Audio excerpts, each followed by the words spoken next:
This is Aaron Russo, a filmmaker and former politician. To his left is Nicholas Rockefeller of the infamous Rockefeller banking and business dynasty. After maintaining a close friendship with Nicholas Rockefeller, Aaron eventually ended the relationship, appalled by what he had learned about the Rockefellers and their ambitions. I got a call one day from an attorney woman I knew, and she said, would you like to meet one of the Rockefellers? I said, sure, I'd love to. And we became friends, and he began to divulge a lot of things to me. So he said to me one night, he said that there's going to be an event there, and out of that event, you're going to see we're going to go into Afghanistan, so we can run pipelines from the Caspian Sea. We're going to go into Iraq to take the oil and establish a base in the Middle East, and we're going to go into Venezuela and try and get rid of Chavez. And the first two they've accomplished. Chavez they didn't accomplish. And he said you're going to see guys going into caves looking for looking for people that they're never going to find. You know, he was laughing about the fact that you have this war on terror. There's no real enemy. He's talking about how by having this war on terror, you can never win it because it's an eternal war. And so you can always keep taking people's liberties away. And I said, how are you going to convince people that this war is real? He said, but the media can convince everybody it's real. I mean, you know, it's just that you keep talking about things. You keep saying it over and over and over again, and eventually people believe it. You know, you created the Federal Reserve in 1913 through lies. You create 9/11, which is another lie. Through 9/11, then you're fighting a war on terror, and now all of a sudden you go into Iraq, which was another lie, and now they're going to do Iran.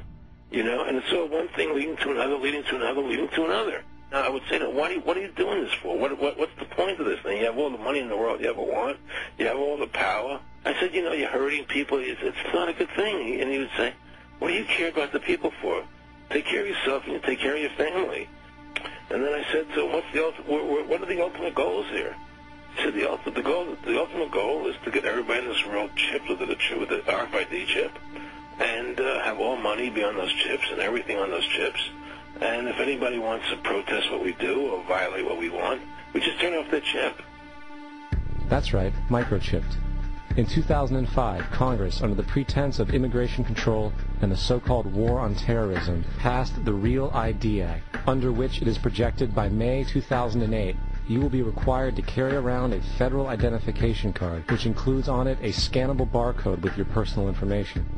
However, this barcode is only an intermediary step before the card is equipped with a VeriChip RFID tracking module, which will use radio frequencies to track your every move on the planet. If this sounds foreign to you, please note that the RFID tracking chip is already in all new American passports.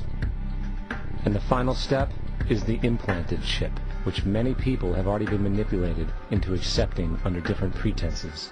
We have a Florida family who are really pioneers in a brave new world. They have volunteered to be the first ever to have microchip identification devices implanted into their bodies. After 9/11, I was really concerned with the security of my family.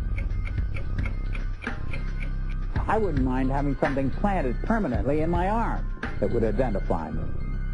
In the end, everybody will be locked into a monitored control grid where every single action you perform is documented. And if you get out of line, they can just turn off your chip, for at that point in time, every single aspect of society will revolve around interactions with the chips. This is the picture that is painted for the future if you open your eyes to see it.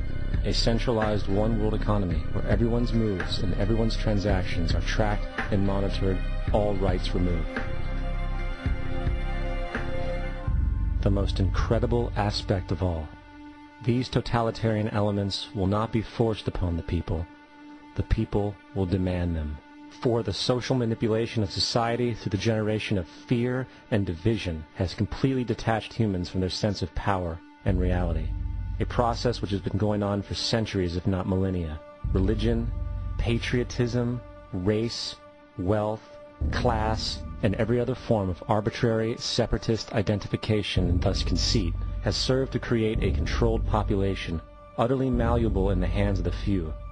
Divide and conquer is the motto, and as long as people continue to see themselves as separate from everything else, they lend themselves to being completely enslaved.